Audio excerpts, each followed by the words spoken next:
یہ روایت ہر اس شقیول قلب سنی اور مسلمان کے لیے وارننگ ہے جو آج ذرا سی بات پہ نہ ذرا سے اختلاف کو لے کر کے ہر کسی کو سننے سے خارج کرنے پہ لگا ہوا ہے، ہر کسی کو اسلام سے باہر کر رہا ہے۔ آج ان طفلان کوچاؤ بازار کے ہر ہنگامے کے جواب میں میرے محبوب کی یہ صدا گلی کوچوں میں گونج رہی ہے، کیا تم نے اس کا دل چیر کر کے دیکھ لیا ہے؟ یہ عشق رسول وہ نورانی جوہر ہے نا میرے بھائی، جب یہ انسان کے دل میں اترتا ہے نا، اللہ کی قسم آنکھوں میں حیا آ جاتی ہے، دل منور ہو جاتا ہے، اندر کی آلائشیں پاک ہو جاتی ہیں۔ یہ عشق جب صحابہ کے دل میں اترتا ہے نا تو صحابہ کہاں سے کہاں پہنچ جاتے ہیں، پھر بارگاہ رسالت سے انہیں ستاروں کی طرح چمکنے کا خطاب ملتا ہے۔ پھر حضور فرماتے ہیں اصحابی کالنجوم، کہ میرے صحابہ اگرچہ بستے زمین پر ہیں لیکن یہ حقیقت میں آسمان پہ چمکنے والے ستاروں کی طرح ہیں، یہ نور ہدایت ہیں، یہ روشنی کا ایک منار ہیں، ان میں سے تم جس کی بھی پیروی کرو گے منزل سے قریب تر ہوتے چلے جاؤ گے۔ میں آپ کے سامنے سیرت صحابہ سے 3 مثالیں پیش کر رہا ہوں، آپ ان مثالوں پہ غور کیجئے اور کبھی اللہ توفیق دینا تنہائی میں بیٹھیے، ٹھنڈے دماغ کے ساتھ، ٹھنڈے دل کے ساتھ سینے پہ ہاتھ رکھ کر کے خود کا محاسبہ کیجئے کہ کیا ہم سچ میں عاشق رسول ہیں؟ کیا ہم نے حضور سے حقیقت میں محبت کی ہے؟ اگر حضور سے محبت کی ہے تو سوال پھر کرنا کہ پھر حضور سے محبت کے بعد بھی ہماری زندگی تبدیل کیوں نہیں ہوئی؟ حضور سے عشق کرنے کے بعد بھی ہماری زندگیوں میں انقلاب کیوں نہیں آیا؟ میرے بھائی عشق تو انسان کو فنا کر دیتا ہے۔ عشق کے بعد انسان کا اپنا بچتا کیا ہے؟ اس کی مرضی، اس کی چاہت، اس کی خودی، اس کا نفس، اس کی ذات، سب کچھ تو حضور کے محبوب کے تابع ہو جایا کرتی ہے۔ آپ دیکھیے نا، یہ حضرت مولا کائنات شیر خدا ہیں، سامنے اللہ کا دشمن ہے، دونوں کی مدبھیڑ ہوتی ہے، شیر خدا اس اللہ کے دشمن کو پٹخ کر کے اس کے سینے پہ سوار ہو جاتے ہیں۔ اور یاد رکھیے کفر ہمیشہ بزدل ہوتا ہے، وہ ظاہر میں کتنا موٹا تگڑا ہو، کتنا بھی ہٹا کٹا ہو، لیکن ایمان کی طاقت کے سامنے ہمیشہ کفر بزدل ثابت ہوا ہو۔ اور جب سامنے مد مقابل میں علی شیر خدا ہوں تو کفر ان کی ہیبت کتاب کیسے لا سکتا ہے؟ جب شیر خدا اس اللہ کے دشمن کو پٹخ کر کے اس کے سینے پہ سوار ہوئے نا تو اس نے کیا کیا؟ آپ کے چہرے پاک پہ تھوک دیا۔ اللہ اکبر! یہ کوئی معمولی چہرہ نہیں ہے، یہ وہ مقدس چہرہ ہے جس کے بارے میں اللہ کے نبی نے فرمایا تھا النظر الی وجہ علی عبادہ، کہ علی کے چہرے کو دیکھنا بھی عبادت ہے۔ اتنا مقدس چہرہ، اس مقدس چہرے پر جب اس خبیث نے تھوکا اور اس کی توہین کی، چونکہ یہ بزدل تھا، علی کے ہیبت ناک چہرے کی یہ تاب نہیں لا سکتا تھا، اس کو دیکھ نہیں سکتا تھا، اس لیے اس نے گستاخی کرتے ہوئے آپ کے چہرے پاک پہ تھوکا تاکہ آپ تیش میں آ کر، اشتعال میں آ کر کے جلدی سے اس کا کام تمام کر دیں۔ لیکن جب اس نے گستاخی کی نا اور آپ کے چہرے پاک پر تھوکا تو پھر کیا ہوا؟ دنیا جانتی ہے، آپ بھی جانتے ہیں کہ حضرت مولا کائنات نے فوراً اس کو چھوڑ دیا اور اس کے سینے سے اتر گئے۔ جانتے ہیں کیوں؟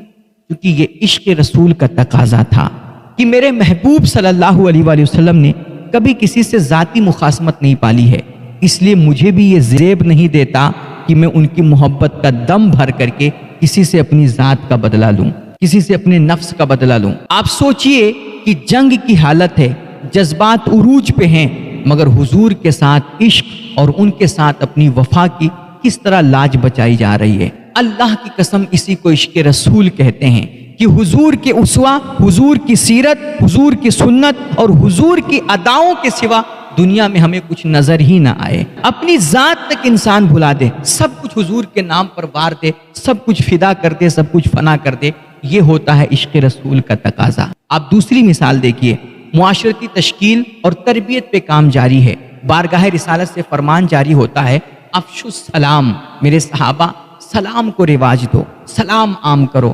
اللہ اکبر!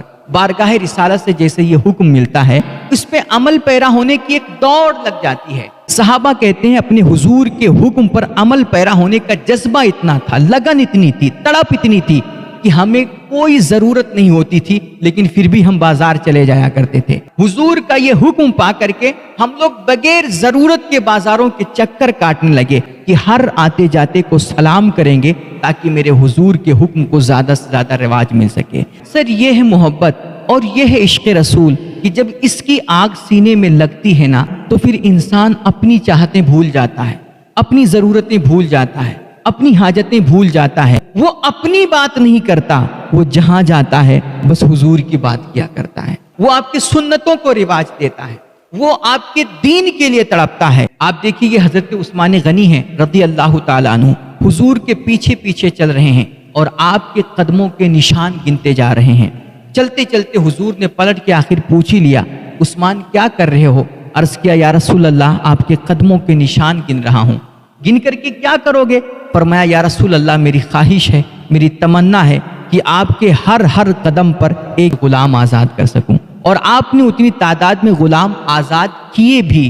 میرے بھائی یہ ہے عشق رسول کہ اپنے نبی کی ہر نقشے پا پہ، آپ کی ہر ادا پہ یار 100 طریقوں سے قربان۔ آپ دیکھیے یہ روایت بھی آج کے ان تمام عشاقان مصطفیٰ تک پہنچنی چاہیے کہ جو اپنے عشق کے لیے نا سڑکیں جام کرتے ہیں، راستے بند کرتے ہیں اور لوگوں کو تکلیف میں ڈالتے ہیں، وہ زور زور سے ڈی جے باجا بجا کر کے کان پھوڑ کر کے اپنے عشق کا اظہار کرتے ہیں۔ میرے حضور تک خبر پہنچی کہ یا رسول اللہ لوگ سڑکوں پہ راستوں پہ مجلسیں سجا کے بیٹھ جاتے ہیں۔ فرمان جاری ہوا لا تجلسوا فی الطرقات، خبردار راستوں میں مت بیٹھنا، راستوں کو جام مت کرنا، راستوں کو بند مت کرنا۔ اللہ اکبر! یہ حکم سن کر کے صحابہ لرز گئے، اب کیا ہوگا؟ کچھ مجبور تھے، وہ بارگاہ رسالت میں حاضر ہوئے، دست بستہ عرض کیا یا رسول اللہ مجبوری ہے سامنے، گھر میں جگہ نہیں ہے، بہت چھوٹا گھر ہے، کچھ دیگر مجبوریوں کی وجہ سے ہمیں راستوں میں مجلسیں لگانی پڑتی ہیں، ہمیں راستوں میں بیٹھنا پڑتا ہے۔ ارشاد ہوا کہ پھر راستوں کا حق ادا کیا کرو۔ عرض کیا یا رسول اللہ راستوں کا حق کیا ہے؟ فرمایا اپنی نگاہیں نیچی رکھنا، آنکھوں میں حیا بسا کے رکھنا، کسی پہ گندی نگاہ مت ڈالنا، اور راستے سے ہر تکلیف دہ چیز کو دور رکھنا، راستہ بالکل کلیئر اور صاف رکھنا، اور ہر آنے جانے والے کو تم سلام کرتے رہنا، تم امن محبت اور پیار کا پیکر بن کر کے بیٹھنا، اور اگر تمہیں کوئی بھٹکا ہوا نظر آئے اسے راستہ بتا دینا، بھلائیوں کا حکم دینا، برائیوں سے روکنا۔ خبردار تم سے ڈر کر کے، خائف ہو کر کے تمہاری وجہ سے کوئی راستہ بدلنے پہ مجبور نہ ہو، کسی کا راستہ مت روکنا اور کسی کو تکلیف میں مت ڈالنا۔ اور یہ ایک آخری روایت جو حضور رحمت عالم صلی اللہ علیہ وسلم کی جانب سے آج پوری امت کے لیے ایک وارننگ ہے۔ حضرت اسامہ بن زید یہ حضور کے بڑے چہیتے اور لاڈلے، حضور کی گود میں پلنے والے صحابی رسول ہیں۔ ان سے ایک جنگ میں چوک ہو گئی تھی۔ قبیلہ جوہینہ کا ایک بندہ تھا، وہ کافروں کی جانب سے لشکر اسلام سے لڑنے کے لیے آیا تھا۔ جنگ شروع ہوئی تو اس نے کئی ایک مجاہدین اسلام کو زخمی کیا، اور خود حضرت اسامہ پر اس نے حملہ کیا اور کئی ایک وار کیے، لیکن حضرت اسامہ نے روک لیے۔ وہ وار کرتا رہا، حضرت اسامہ روکتے رہے، آخر میں پھر حضرت اسامہ اس پر غالب آ گئے، اور آپ نے جب اس کو مارنا چاہا نا تو اس نے کلمہ پڑھ لیا۔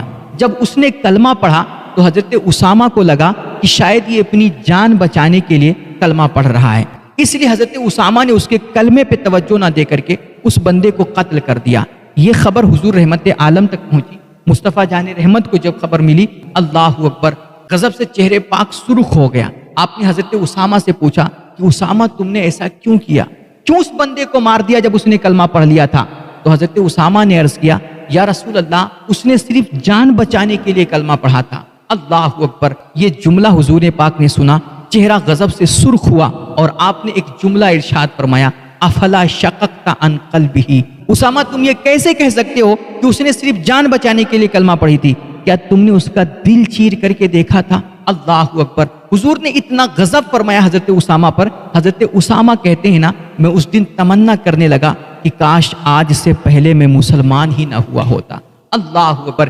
یہ روایت ہر اس شقی القلب سنی اور مسلمان کے لیے وارننگ ہے جو آج ذرا سی بات پہ نا ذرا سے اختلاف کو لے کر کے ہر کسی کو سنیت سے خارج کرنے پہ لگا ہوا ہے، ہر کسی کو اسلام سے باہر کر رہا ہے، ہر کسی پہ کفر اور گمراہی کے فتوے تھوپ رہا ہے۔ آج ان طفلانے کوچاؤ بازار کے ہر ہنگامے کے جواب میں میرے محبوب کی یہ صدا گلی کوچوں میں گونج رہی ہے، کیا تم نے اس کا دل چیر کر کے دیکھ لیا ہے؟